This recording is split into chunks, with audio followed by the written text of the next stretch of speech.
Welcome in to Seahawks Today, powered by Chat Sports. Tyler Jones here with you. So glad to have you with us.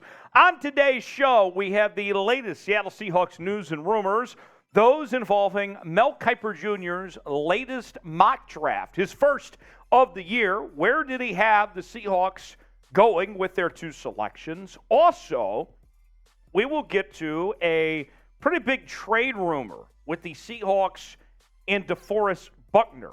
We'll tell you more about that in just a bit. Before we get to that, though, I want you guys to chime in early. As we begin today's show, who should Seattle draft with their first two selections? They pick at 5, they pick at 20. Who do you like for those picks? Let me know in the comments section who you want the Seahawks to draft with their first two selections, and we'll get started with today's show. Mel Kiper Jr. of ESPN, their lead draft analyst, put out his first mock draft today, and this is our first glimpse to see what Mel is projecting for Seattle with the two picks that they hold. And I'll say this much, there were some surprises for what Mel projected for Seattle with their two picks. So let's start out with that first pick, kind of set the scene for you here. Mel in his first four selections had the Bears going with Jalen Carter, C.J. Stroud to the Texans, Will Anderson to the Cardinals, Bryce Young to the Colts. And so then a couple notable names on the board still. Myles Murphy is there. You also have Smith from Texas Tech. You also have Will Levis. And what does Mel Kiper Jr. have the Seahawks select with the fifth pick? With the fifth pick of the 2023 NFL Draft, Mel Kiper selects for the Seattle Seahawks Will Levis, quarterback, Kentucky. What? Yes, I know what you're thinking. Will Levis here. I mean, that's not my favorite quarterback, but Mel Kiper has him as the number one QB in this entire draft. Here's what Mel had to say.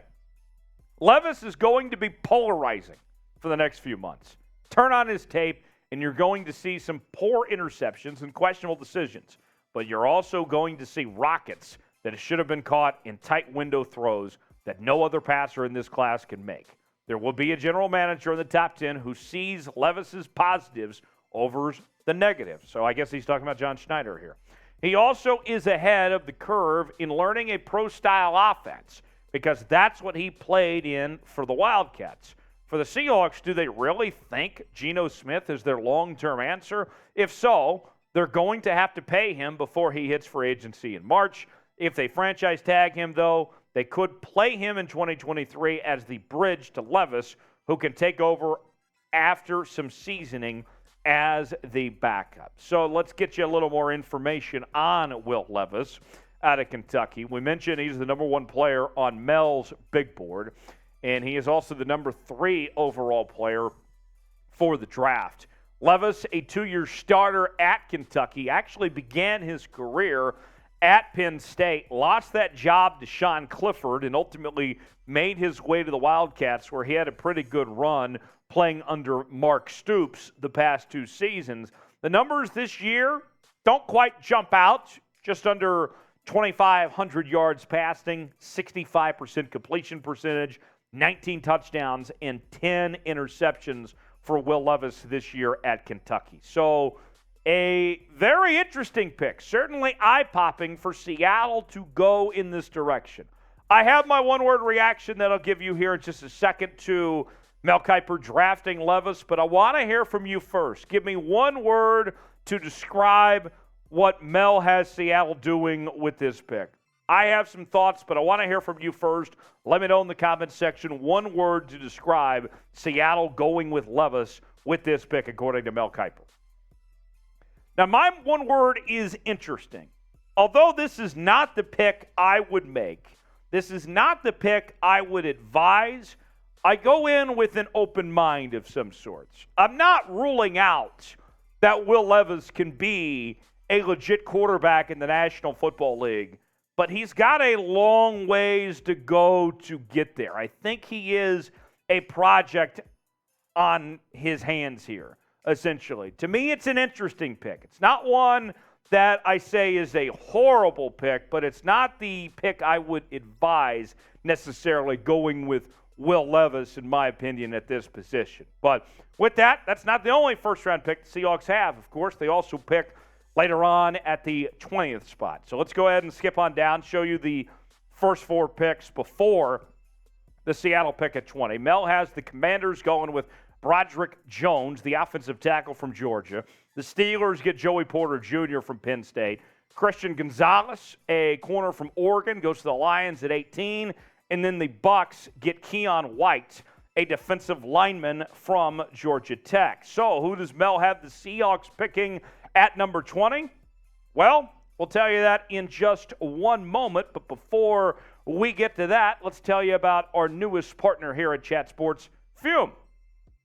Today's show is sponsored by Fume. We all have bad habits, and we certainly know how hard they can be to kick those bad habits. Our sponsor, Fume, is on a mission to accelerate humanity's breakup from the bad habits that consume far too many of us. Fume is a natural, diffusive device that uses plants and behavioral science to help you trade out your negative habit for a positive one. I didn't expect much out of Fume when I got it, but the minty sensation is really powerful, and it really hits the back of the throat.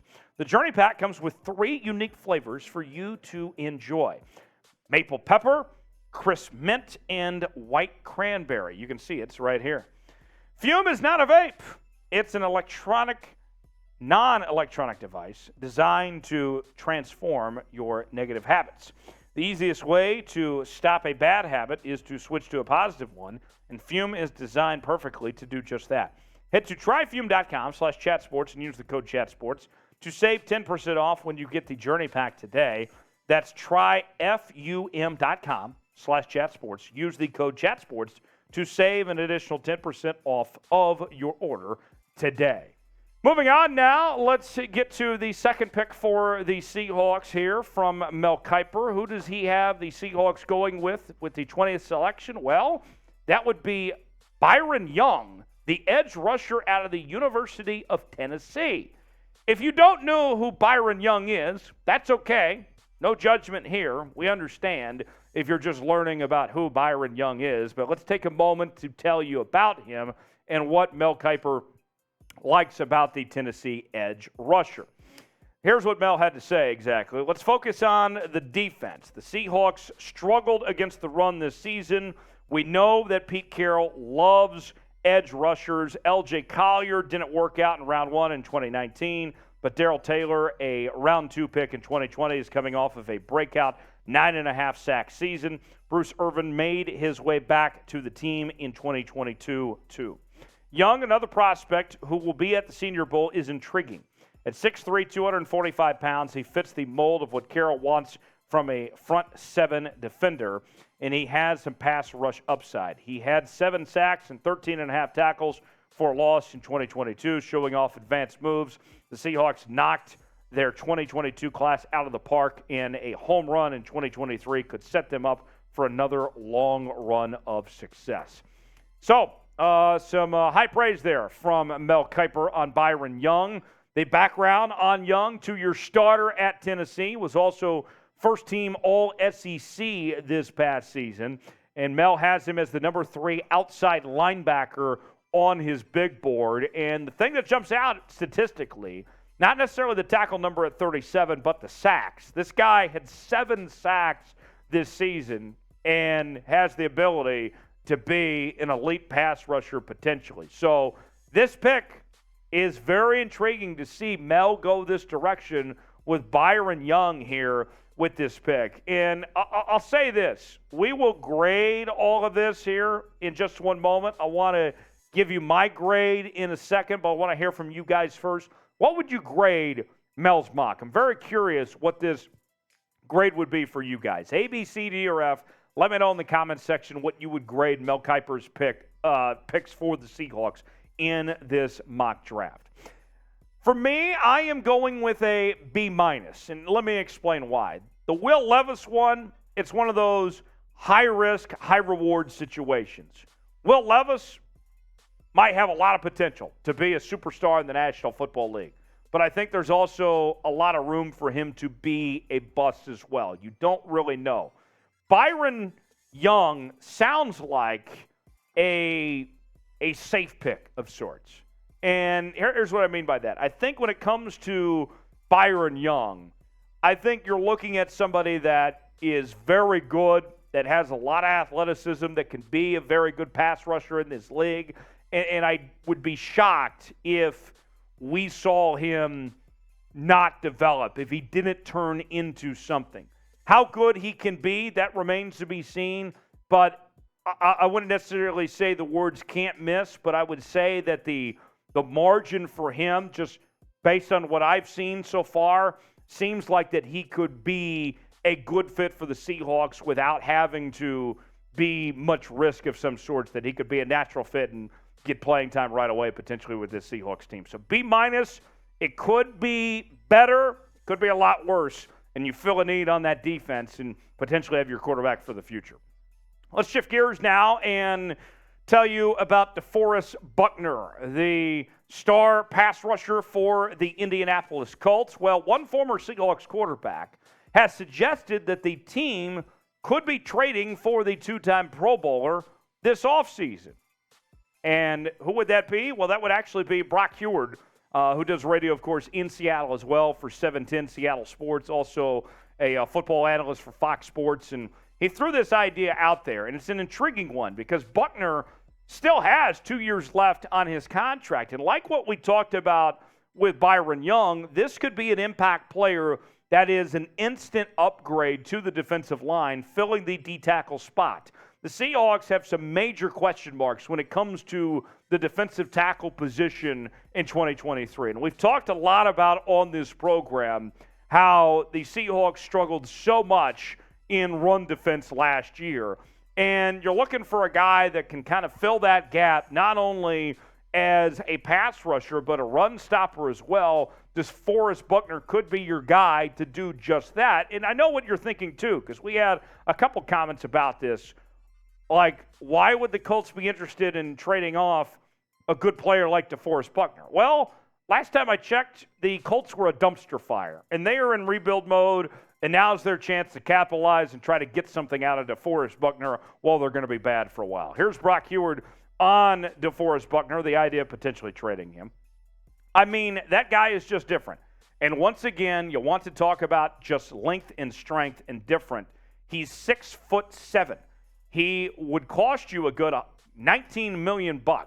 He's got 2 years left on his deal. It's not $40 million. It's not $30 million. It's $19 million this year and like $20 million in 2024. West Coast guy, Hawaii dude, played at Oregon, top 10 pick to the 49ers. DeForest Buckner for me in this game, you give me draft prospect Tyree Wilson, 5th overall. You give me DeForest Buckner. You want to talk about turning your defensive line immediately from a weakness to a strength.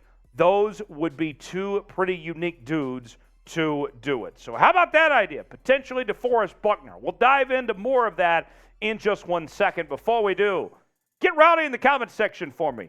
Should Seattle trade for DeForest Buckner? If you think they should, type HY for hell yes.